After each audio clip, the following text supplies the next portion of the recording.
PDPയുടെ പിന്തുണ സ്വീകരിക്കുന്ന ആളുകളാണ് ഞങ്ങൾക്ക് വെൽഫെയർ പാർട്ടി എവിടെയെങ്കിലും പിന്തുണ പ്രഖ്യാപിച്ചാൽ അതിനെതിരായി സിംഹഗർജനം മുഴക്കുന്നു. ഈ ഗവൺമെന്റിന് തെരഞ്ഞെടുപ്പിൽ PDP പിന്തുണ പ്രഖ്യാപിച്ചിരിക്കുകയാണ്. PDPയുടെ പിന്തുണ എന്താ പുരോഗമന പാർട്ടി ആയതുകൊണ്ടാണോ അവരുടെ പിന്തുണ CPM സ്വീകരിച്ചത്? PDPയുടെ പിന്തുണ സ്വീകരിക്കുന്ന ആളുകളാണ് ഞങ്ങൾക്ക് വെൽഫെയർ പാർട്ടി എവിടെയെങ്കിലും പിന്തുണ പ്രഖ്യാപിച്ചാൽ അതിനെതിരായി സിംഹഗർജനം മുഴക്കുന്നു. PDP ഔദ്യോഗികമായി LDFന് പിന്തുണ പ്രഖ്യാപിച്ചിരിക്കുന്നു. ഏതായാലും മുഖ്യമന്ത്രി അറിയാതെ ഇതുണ്ടാവില്ലല്ലോ. എവിടെയെങ്കിലും വെൽഫെയർ പാർട്ടി ഞങ്ങൾക്ക് പിന്തുണ പ്രഖ്യാപിച്ചാൽ വർഗീയതയാണെന്ന് പറയുന്നവർ PDPയുടെ പിന്തുണയെപ്പറ്റി എന്താണ് പറയുന്നത്? ഇവിടെ ഈ തെരഞ്ഞെടുപ്പിൽ ഭൂരിപക്ഷ വർഗീയത ആളിക്കത്തിക്കാനാണ് CPM ശ്രമിക്കുന്നത്. കഴിഞ്ഞ പാർലമെന്റ് തെരഞ്ഞെടുപ്പിൽ ന്യൂനപക്ഷ വർഗീയതയായിരുന്നു ഉന്നം വെച്ചതെങ്കിൽ ഈ തെരഞ്ഞെടുപ്പിൽ ഭൂരിപക്ഷ വർഗീയതയെ പ്രീണിപ്പിക്കാനാണ് CPM ശ്രമിക്കുന്നത്.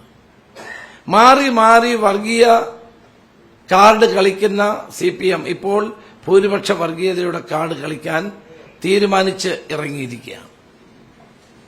അവരുടെ വാക്കിലും നോട്ടത്തിലും പ്രവൃത്തിയിലും നമുക്ക് ഇത് വ്യക്തമാകുന്ന ഒരു കാര്യമാണ്.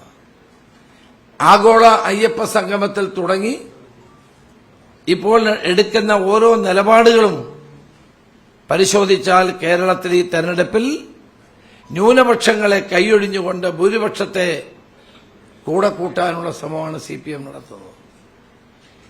അതുകൊണ്ടാണ് BJPയുമായൊരു ഡീൽ ഉണ്ടാക്കിയിരിക്കുന്നത്. വാസ്തവത്തിൽ ഈ തെരഞ്ഞെടുപ്പിൽ മാത്രമല്ല 2021 തെരഞ്ഞെടുപ്പിലും BJPയുമായി ഒരു ഡീൽ ഉണ്ടാക്കിയിട്ടാണ് തുടർഭരണമുണ്ടായത്. കേരളത്തിലെ CPM ഒരു കാലത്തുമില്ലാത്ത നിലയിൽ BJPയുമായി കൈകോർത്ത് പിടിക്കുകയാണ്. NDAയിലെ കക്ഷികൾക്ക് കൊടുത്ത സീറ്റുകൾ പരിശോധിച്ചാൽ അത് മനസ്സിലാവും.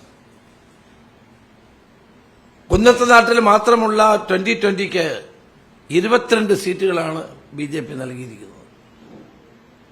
ആ സീറ്റുകളിൽ മത്സരിക്കുന്ന ആളുകൾ ആരാണെന്നറിയില്ല. തീരുമാനിച്ച 2 സീറ്റുകളിൽ നോമിനേഷൻ കൊടുക്കാൻ അവർ കഴിഞ്ഞില്ല. കാരണം അവരുടെ പേര് വോട്ടർ പട്ടികയില്ലായിരുന്നു. ഇത്രയും സീറ്റുകൾ നൽകുമ്പോൾ ആ സീറ്റുകളിലാണ് ഈ കള്ളക്കളി. അതുപോലെ BDJSന്റെ സീറ്റുകൾ കൊടുക്കുന്ന സ്ഥലങ്ങളിലും കള്ളക്കളി വ്യക്തമാണ്. BJPക്ക് നിർണായകമായ വോട്ട് ശതമാനമുള്ള സ്ഥലങ്ങളിൽ പോലും BDJSന് 2020ക്ക് വോട്ട് കൊടുത്തുകൊണ്ട് തെരഞ്ഞെടുപ്പിൽ BJPയുമായി ഒരു അണ്ടർഹാൻഡ് ഡീലിംഗ്, ഒരു പൊളിറ്റിക്കൽ ഡീൽ ഇവർ ഉറപ്പിച്ചിരിക്കുകയാണ്. പാലക്കാട്ടെ സംഭവം പറഞ്ഞു, ഏറ്റുമാനൂരിലെ സംഭവം പറഞ്ഞു. പല സ്ഥലങ്ങളിലും നിങ്ങൾ സ്ഥാനാർത്ഥികളുടെ പേരുകൾ പരിശോധിച്ചാൽ മനസ്സിലാവും. എല്ലാ സ്ഥലങ്ങളിലും അത്തരം BJPയുമായി ചേർന്നുകൊണ്ടുള്ള ഒരു രാഷ്ട്രീയ കള്ളക്കളി CPM നടത്തുകയാണ്.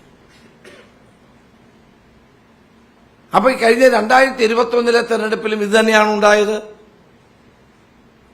BDJSന്റെ വോട്ടുകൾ പലയിടത്തും, BJPയുടെ വോട്ടുകൾ പലയിടത്തും CPMന് കൊടുത്തു. കോൺഗ്രസ് മുക്ത ഭാരതമാണ് മോഡിയുടെ ലക്ഷ്യം. കോൺഗ്രസ് വരരുതെന്നാണ് CPMന്റെ ലക്ഷ്യം. ഈ 2 ലക്ഷ്യവും ഒരുമിച്ച് ചേരുമ്പോൾ അവർ നടത്തിയ രാഷ്ട്രീയ കള്ളക്കളിയാണ് തുടർഭരണത്തിലേക്ക് വഴിതെളിച്ചത്.